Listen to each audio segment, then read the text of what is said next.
অতীতে হয়নি, তাই ৭১-এর শহীদ ও প্রকৃত মুক্তিযোদ্ধার তালিকা তৈরি করছে সরকার। সংসদে প্রশ্নোত্তর পর্বে অংশ নিয়ে একথা জানিয়েছেন প্রধানমন্ত্রী। এ সময় রাষ্ট্রীয় সম্পদ অপচয় ও দুর্নীতির বিরুদ্ধে জিরো টলারেন্স নীতির কথাও জানান তিনি। পরে বিরোধী দলের তীব্র বাধার মুখে পাশ হয় ইনভেস্ট বাংলাদেশ বিল ২০২৬। মাননীয় সদস্য তারকা চিহ্নিত প্রশ্ন। ডেপুটি স্পিকারের সভাপতিত্বে বুধবার বেলা ৩টায় বসে সংসদ অধিবেশন। মুক্তিযুদ্ধের সময় অগণিত মানুষ শুরুতেই প্রশ্নোত্তর পর্বে অংশ নেন সংসদ নেতা।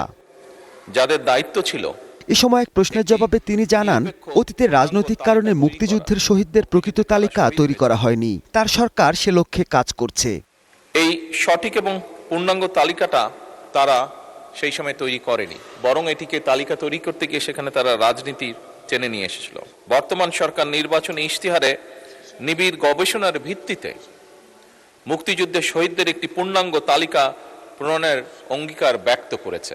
এছাড়া ক্রীড়ার উন্নয়ন, খেলার মাঠ ও পার্ক ব্যবহার উপযোগী করতে নেয়া পরিকল্পনাও তুলে ধরেন তিনি। আগামী বছর থেকে প্রাইমারি স্কুলের বাচ্চাদের জন্য আমরা প্রাইম মিনিস্টার গোল্ড কাপ শুরু করতে যাচ্ছি। চট্টগ্রাম বন্দর নিয়ে দুর্নীতি হয়ে থাকলে এর বিচার, রাষ্ট্রীয় সম্পদের অপচয় ও দুর্নীতির বিরুদ্ধে জিরো টলারেন্স নীতির কথা আবারও সামনে আনেন প্রধানমন্ত্রী। যারা এর জন্য রেসপন্সিবল তাদের বিচার অবশ্যই হবে, এবং একই সাথে আমাদের সরকারের প্রচেষ্টা থাকবে যে কোনো জায়গায় রাষ্ট্রীয় সম্পদের অপচয় যেন না হয়, এবং একই সাথে আমাদের প্রচেষ্টা থাকবে যে দুর্নীতি মুক্ত একটি পরিবেশ পর্যায়ক্রমিকভাবে গড়ে তোলা।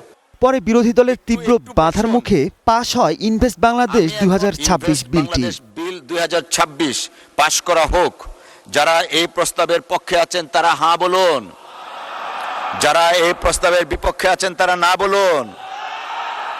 Mahmudul Hasan, star news, Dhaka.